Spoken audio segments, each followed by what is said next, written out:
received a text, very unexpected, from a close friend that said they were going to donate a couple of thousand pair of gloves, which are badly needed, along with almost 1,000 of the Tyvek suits.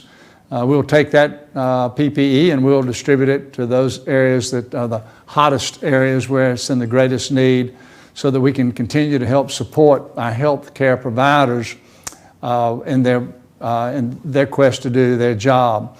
You know, yesterday the USA Health Department finished testing the jail employees, and so now there's conversation about whether, to test the inmates. That's really a conversation that will go on between the sheriff and the health department at this time.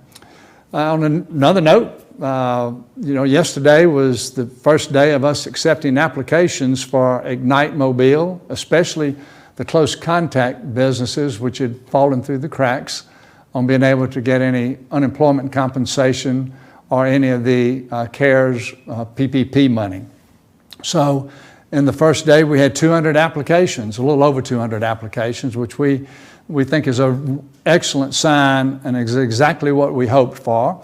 My understanding is we have processed 100 of those just to determine whether they were qualified to receive the grants. And so we'll continue to receive applications, we'll continue to process them, so that hopefully when the City Council brings it up next week, that they will vote to affirm this process, and then we'll be able to actually distribute money to those at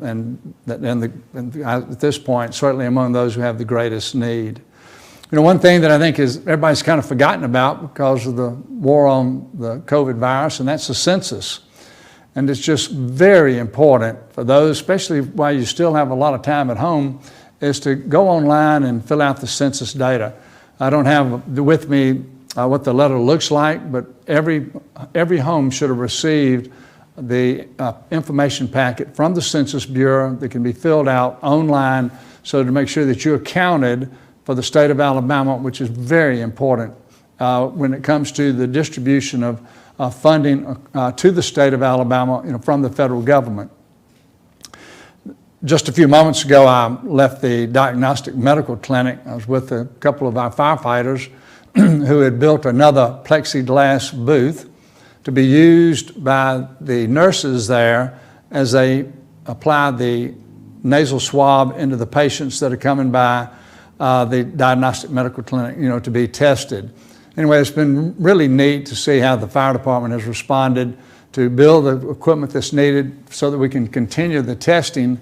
And what this booth does, the plexiglass booth, it replaces someone being in a car and having to stay inside the car with the window almost rolled up, and administering the test through that window. Well, now the patient can walk up to the outside of the booth and have the same test administered, protecting the patient and protecting the nurse that maybe is conducting the test.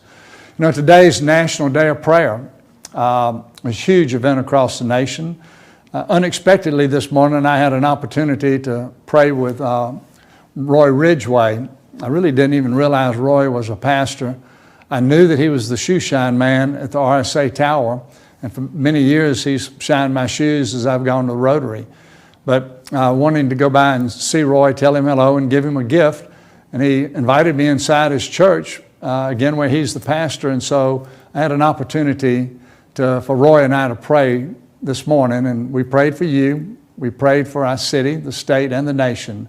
So please don't forget that today is the National Day of Prayer. A lot of people praying for you, for your family, and so join them and just pray for everybody else.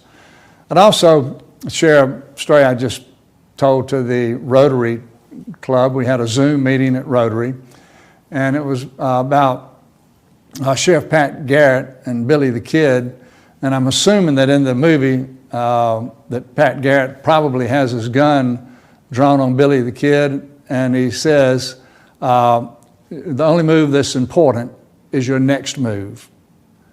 So the only move that's important right now is what are we going to do next for the coronavirus to protect ourselves. Government cannot protect you, okay? You've got to do certain things and make sure that you're protected. the government can create a situation where as a group that we can try to protect and make sure our hospitals don't get overloaded. But so much of that responsibility is yours. So we hope that you accept that responsibility and continue to do the things that you need to do, the social distancing and the clean hygiene, so that we can make sure that we put this coronavirus behind us as quickly as possible and go back to the things that we all want to do, and that's resume some normalcy in our life, specifically being able to go back to work in some kind of capacity. So thank you for spending time with me today. I don't know if George has any questions or not, but George, I'll flip. No questions from George, so we're all good. So thank you and God bless you.